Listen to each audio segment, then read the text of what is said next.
Y'all. Sit up straight for this one, because what came out of that Los Angeles courtroom today is the kind of thing you cannot unhear, cannot unsee, and cannot pretend you didn't understand the moment the detective started reading those messages out loud. This is not another update. This is not another headline. This is the day the D4vd case stopped being a rumor and became a paper trail with a chainsaw at the end of it. And I need everybody watching to understand something before we go 1 inch further. The pages a Los Angeles police detective just read into the record are the closest look the public has ever gotten at what prosecutors say was happening between David Anthony Burke, the singer the whole internet knows as D4vd, and a 13-year-old girl named Celeste Rivas Hernandez. Pregnancy at 13. An abortion at 13. A plan to smuggle her out of her own family's home in duffel bags. A tattoo of his name in red ink on a finger that was later found severed from her body. A lock screen of the two of them shirtless together. Chainsaws bought under a fake name. And a courtroom so silent when the detective spoke that Celeste's mother had to be walked out sobbing before he was even finished. So if you thought you already knew this case, forget it. Because after today, everybody knows a completely different version. And this is where it turns. Now cast your mind back to the moment police first pulled the wrong car into that Hollywood tow yard and found what they found inside the trunk.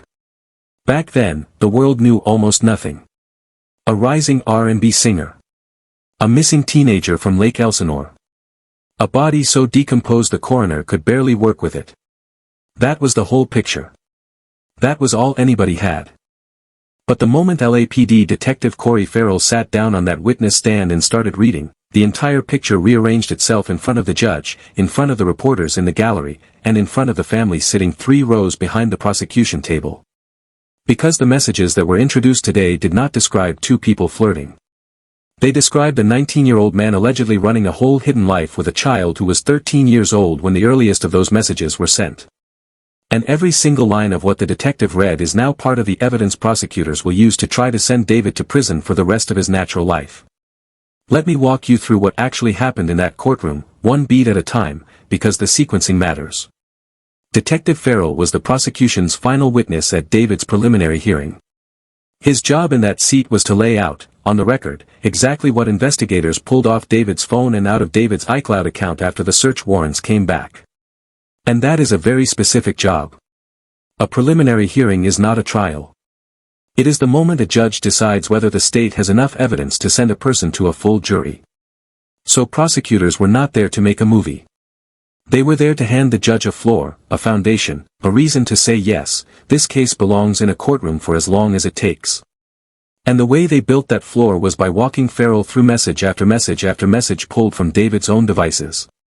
That's what makes this different from every leak, every headline, every unnamed source anybody has read for the last 2 years. These were not rumors. These were David's own words, being read back to a courtroom by the detective who had seen every screenshot with his own eyes. Farrell began by anchoring the timeline. According to his testimony, David and Celeste had been communicating as far back as 2022.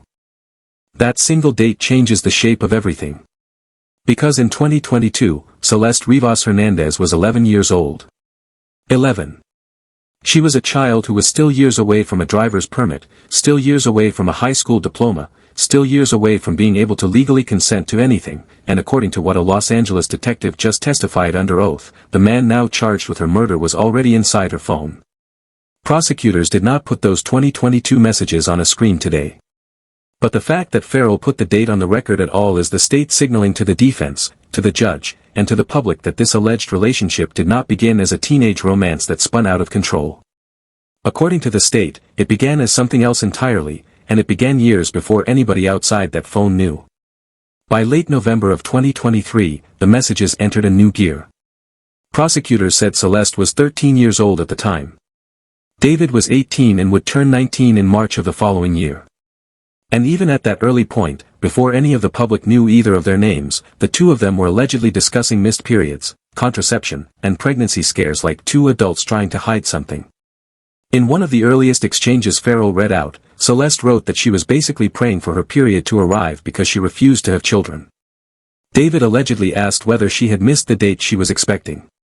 Then he told her, in his own words, that she needed to start tracking her cycle through an app, because he needed to make sure she was on top of things. Read that back slowly. A 19-year-old man was allegedly telling a 13-year-old girl how to monitor her fertility so that neither of them would have to explain a positive test. That was November of 2023. That was where this file starts. And this is where it turns, because in early January 2024, according to the detective's sworn testimony, Celeste underwent an abortion. She was 13.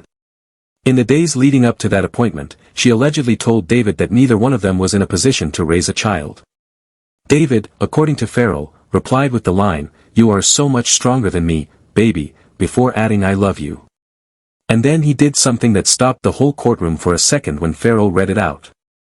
David allegedly told her that his own mother had advised him that when a girl tells you she is pregnant, the first thing you do is question paternity.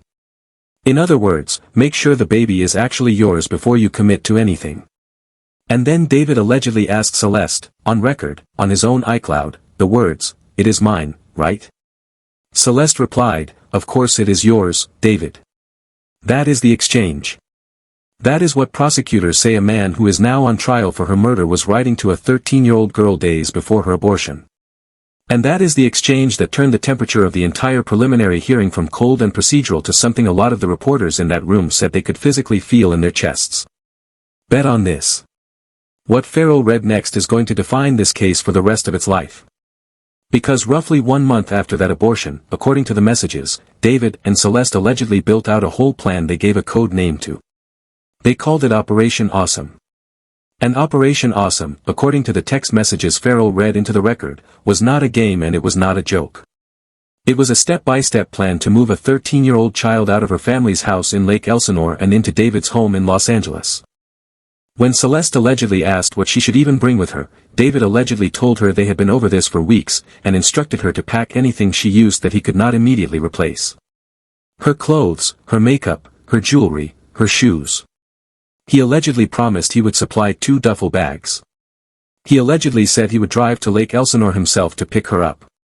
And then, according to the messages read in court, on February 13th, David allegedly asked whether he should hide somewhere near her house and have his bodyguard walk her out to his car, so nobody would see him. Celeste allegedly replied, "Oh my God, no, that is so embarrassing, dude." And David allegedly told her that this was the most important day of her life, next to her wedding day, and that she was worried about being embarrassed. 2 days later, on the 15th of February, Celeste Rivas Hernandez was reported missing for the first time. 14 months after that, she was dead. I need you to sit with what you just read.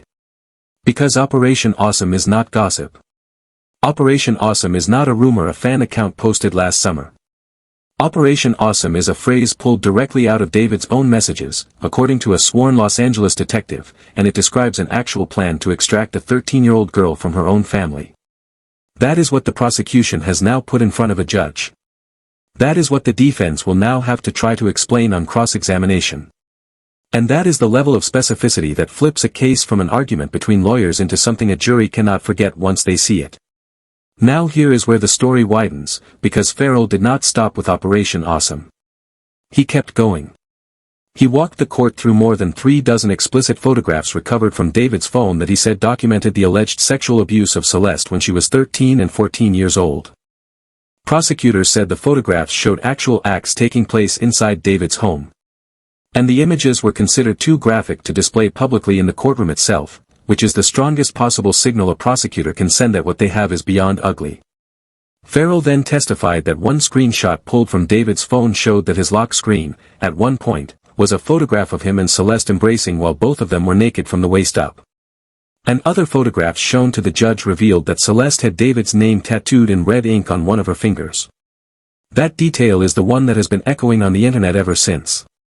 Because the finger that carried that tattoo was one of the fingers investigators later found had been severed from her body. Sit with that sentence. His name was inked into her skin. Prosecutors say her killer removed that skin. The gallery cracked when Farrell described one specific image that allegedly depicted David penetrating Celeste. Her mother, Mercedes Martinez, began crying openly in the courtroom. Deputy District Attorney Beth Silverman, one of the prosecutors, actually walked over to her, put a hand on her, and told her, quote, "I really think this is stuff you do not need to hear. I just think it is too much." Celeste's mother stood up and left the room. Celeste's father, Jesus Rivas, walked out with her. And that is the moment the courtroom went silent, because everybody watching understood that what they were about to keep hearing was not a paragraph in a police report. It was a young woman's short life being pulled apart in front of the two people who loved her the most. Moving on, because it only gets heavier. The messages prosecutors introduced stretched from November of 2023 all the way to April of 2025. That is a 17-month span. And across that span, Celeste allegedly told David over and over again that she was scared she might be pregnant. Farrell testified that the alleged sexual contact between them was still ongoing approximately 1 month before prosecutors say Celeste was killed. So this was not one bad chapter and then a quiet fade. According to the state, this was continuous. This was constant. This was a full year and a half of a hidden dynamic that the people around Celeste never got to see. And even the people around David, according to the text messages Farrell read out, allegedly knew some of it. There is a message in which Celeste asked whether David's mother knew what was going on between them. And in that reply, David allegedly wrote that his mother believed sex was probably the first thing they would do when they saw each other. According to David's own message, then, his mother knew, and she assumed, and none of it stopped. Celeste was still 13 years old at the time.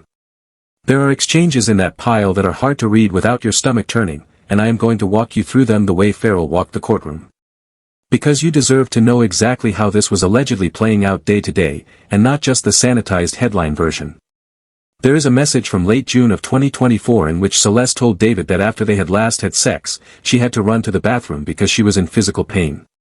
Instead of asking how she was, instead of apologizing, instead of anything close to concern, David allegedly argued with her.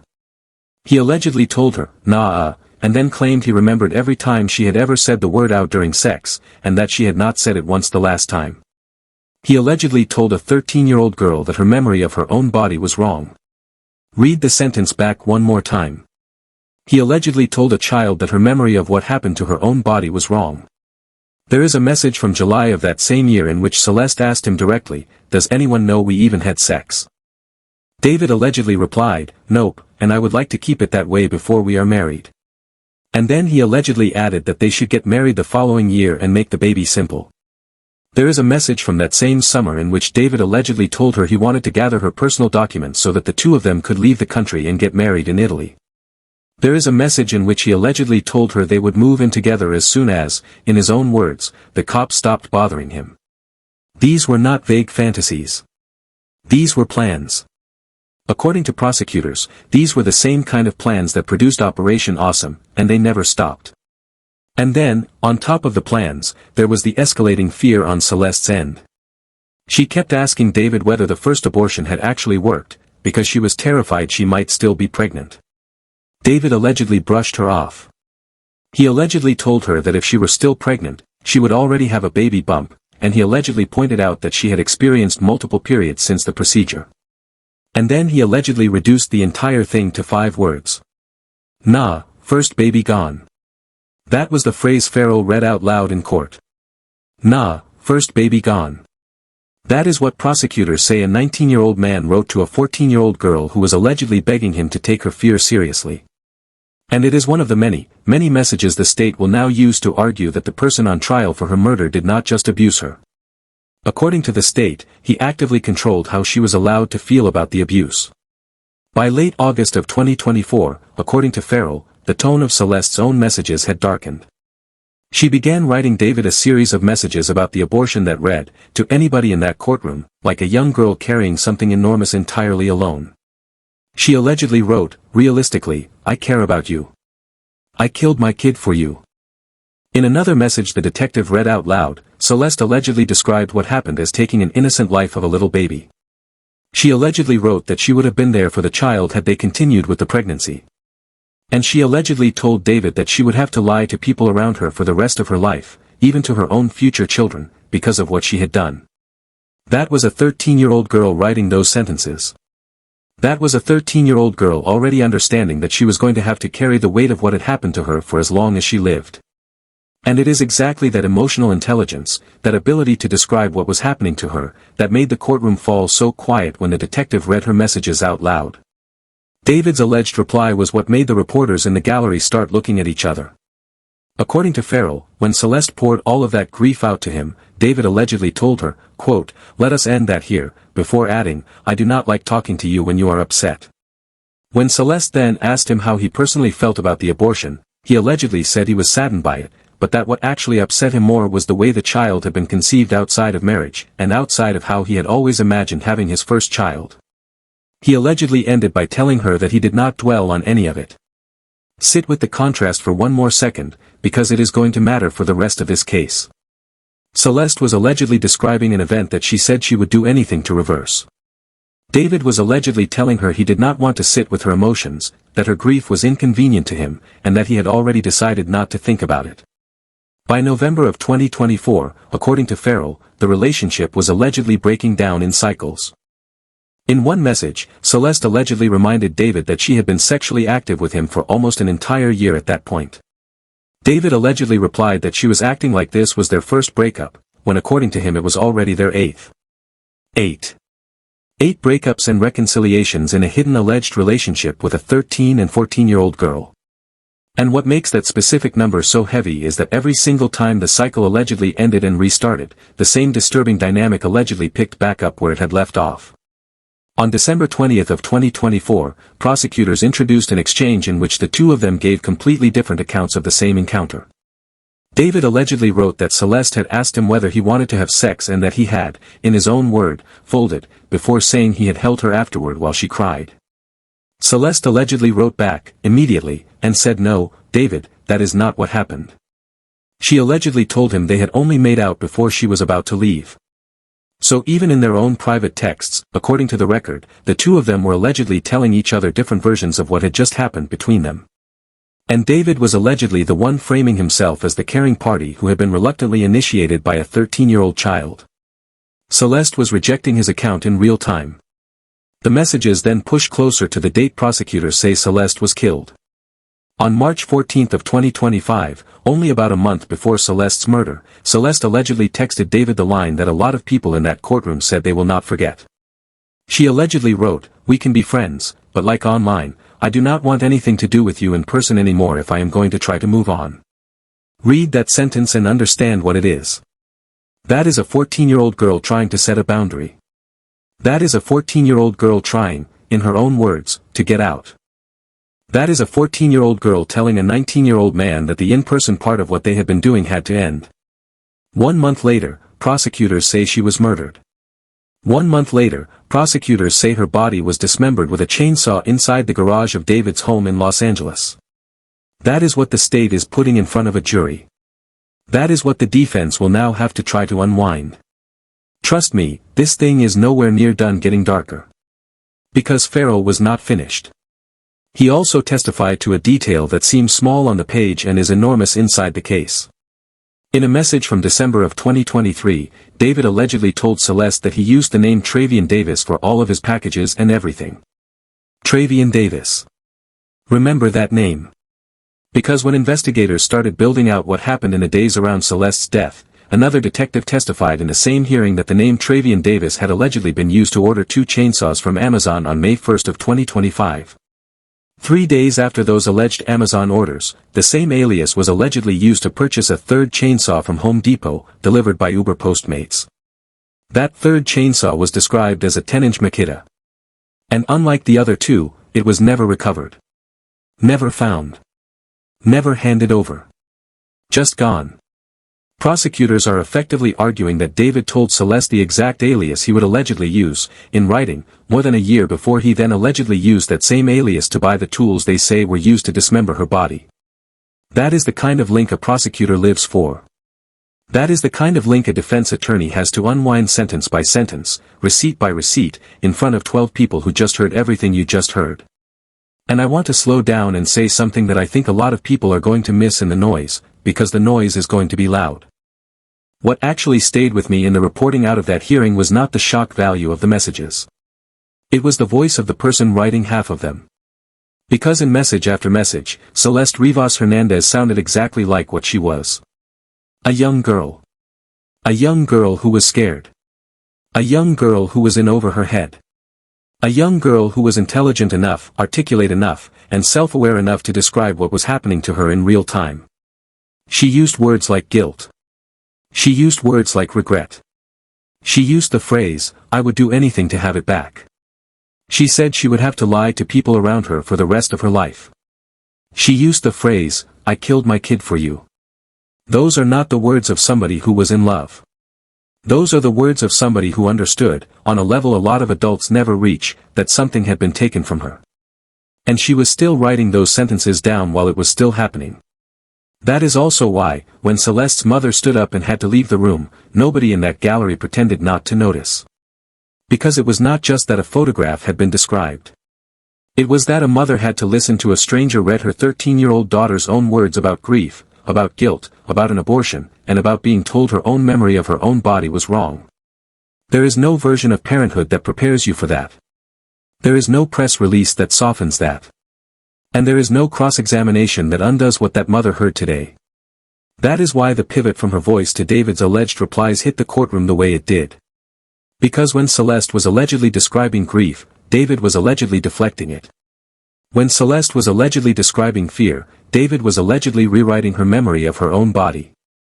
When Celeste was allegedly describing an abortion she said she would carry with her forever, David was allegedly telling her he did not dwell on it and did not want to hear it. And when Celeste was allegedly trying to walk away entirely, saying we can be friends but only online, prosecutors say the thing that came next was not another argument. It was her death. Let me lay out what the state is actually alleging so it is completely clear. Prosecutors have alleged that Celeste threatened to expose the alleged sexual relationship and the alleged abuse. They have alleged that David had millions of dollars, an entire music career, and potentially his freedom on the line if that information ever became public. They have alleged that this is what drove him to kill her on April 23 of 2025, before Celeste could speak. And they have alleged that after killing her, he then dismembered her body with a chainsaw inside the garage of his own Los Angeles home. That is the theory. That is what the exhibits, the messages, the images, the aliases, and the Amazon receipts are all being stacked to prove. David Anthony Burke, whose stage name is D4vd, has pleaded not guilty. His defense team had not yet cross-examined Farrell about any of what you just read when court broke for the day. So every single thing you have just been walked through is still, technically, the state's version, and the defense will get their turn. But the state's version is now in the record. And here is the part I want you to really hold on to, because this is where public understanding of this case is going to shift for good. Up until today, most of what the internet knew about the D4vd case was atmosphere. A tow yard. A Tesla. A trunk. A missing girl from Lake Elsinore. A rising artist with a fan base that could not accept what they were hearing. Everything else lived in leaks, gossip, and rumor. Now, for the first time, the public has actually seen what prosecutors say was happening in the private conversations between David Anthony Burke and Celeste Rivas Hernandez. And what that private conversation allegedly looked like, in the state's own presentation, is a 19-year-old man allegedly grooming, controlling, and sexually abusing a 13- and 14-year-old girl over a span of roughly 18 months, while allegedly planning to move her out of her family home, allegedly discussing marriage in another country, allegedly dismissing her body, her fear, her grief, and her attempts to end the relationship, and allegedly, at the very end of that arc, killing her before she could tell anybody. None of that is a small allegation. None of that is a headline you scroll past. And none of that gets erased, no matter what the defense does on cross-examination, because it is now in the record of a Los Angeles County courtroom, read out by an LAPD detective, in front of the family of a 14-year-old girl. That does not go back in the box. And that is the part one keeps circling in my own notes, because once a detective reads something out on a stand, under oath, in a room full of reporters, in front of a family, it stops being an allegation floating in the fog of the internet and it becomes a fact of the record. The state can still fail to prove it. A jury can still reject it. A defense can still tear pieces of it apart. But the reading itself is now historical. It happened. It cannot be pulled back. And every future filing, every future motion, every future courtroom day for the rest of this case is going to be built on top of the floor Detective Farrell laid down today. There is another layer I want to put on top of what you just read, because a lot of you are going to feel it once we say it out loud. This is not a story about celebrity. This is a story about how a young girl can be in a full-blown crisis for almost 2 years and the people who love her can be told, over and over again, a completely different version of what is happening. Celeste was reported missing for the first time on February 15 of 2024, 2 days after David allegedly asked whether he should hide near her house and have his bodyguard escort her into his car. Her family did not know about Operation Awesome. Her family did not know about the pregnancy. Her family did not know about the abortion.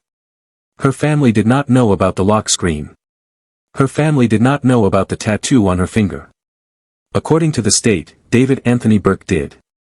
And according to the state, so did some of the people around him. That contrast, between what her family did not know and what a 19-year-old adult man allegedly did know, is going to sit at the center of every argument the state makes for the rest of this trial. And I want to say something on behalf of every parent who has watched this case from a distance and wondered, over and over again, how something like this could have gone on this long without anybody catching it. The answer, according to the state, is that David allegedly built the concealment on purpose. According to the state, David allegedly told Celeste to keep the relationship hidden until they were married. According to the state, David allegedly told her he used a fake name for his packages. According to the state, David allegedly walked her, in writing, through what to bring, what to leave, what to say, and how to disappear. That is not a secret two teenagers accidentally kept. That is, in the state's telling, a 19-year-old adult man engineering a concealment operation around a child. And if you have ever asked yourself the question, how do these situations get so far before anybody knows, the answer prosecutors are laying out in this courtroom is that they get that far because somebody with more power spends months and months and months making sure nobody knows. That is what Farrell walked the judge through, one message at a time. I also want to be very careful about something, because I want everybody watching to be clear-eyed. David has pleaded not guilty. That plea is a real plea, and it deserves to be treated like one. The presumption of innocence in this country is not a slogan and it is not a courtesy. It is the entire structural spine of the system, and it exists for a reason. A jury has not yet heard this case in full.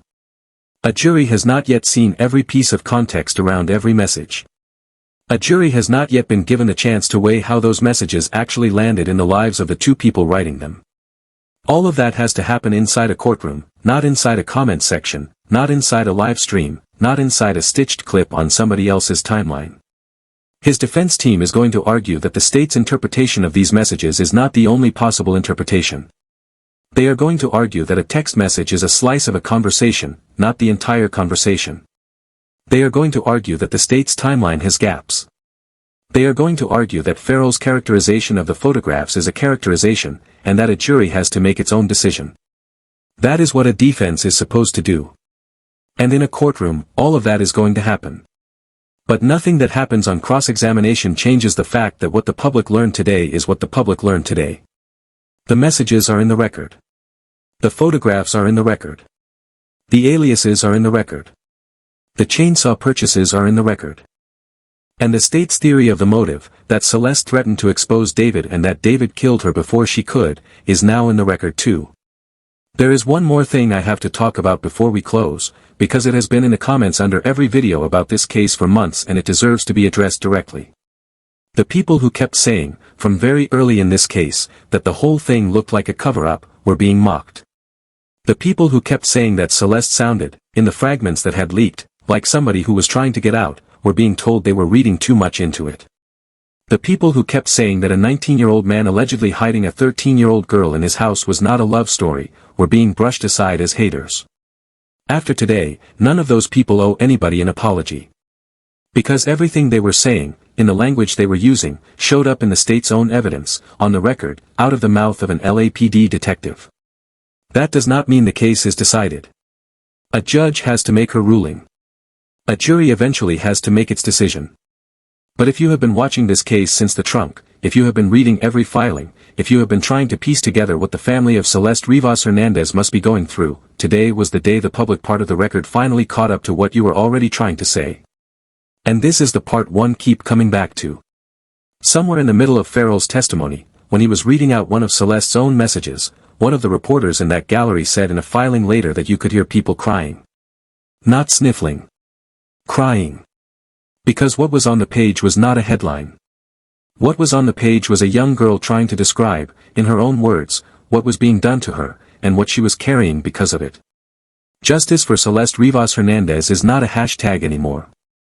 Justice for Celeste Rivas Hernandez is a courtroom in Los Angeles, a stack of messages, a set of photographs, a name inked in red on a finger that came home in pieces, and a family that had to walk out of the room in the middle of the detective's own sentence. If that does not shake you, nothing will. Before we get to the last part, I want to name something else, because I think it matters. A lot of the reason the D4vd case has traveled the way it has on the internet is that the alleged defendant was not a stranger to the audience. He was a name on a chart. He was a voice on a playlist.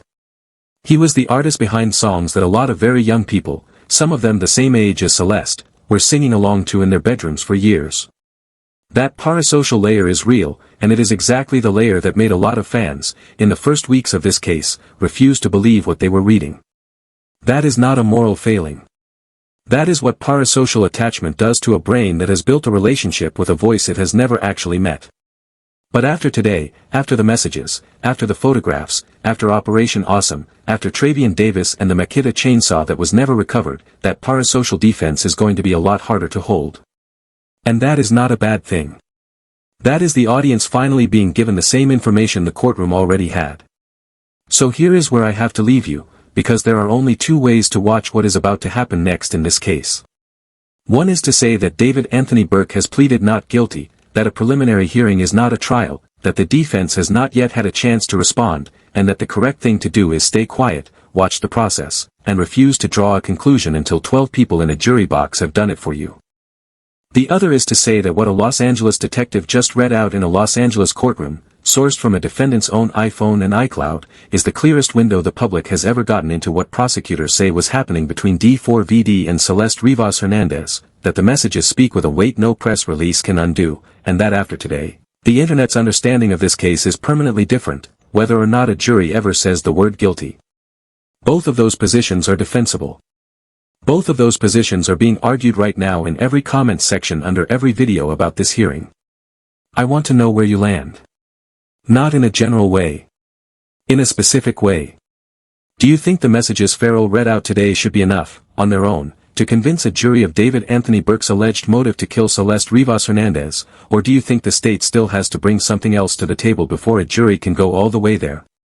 Tell me in the comments below, because we are going to keep tracking this case day by day, filing by filing, and the next round of testimony is coming faster than most people realize. Rest in peace, Celeste Rivas Hernandez. May the people who loved you get every answer this courtroom is willing to give.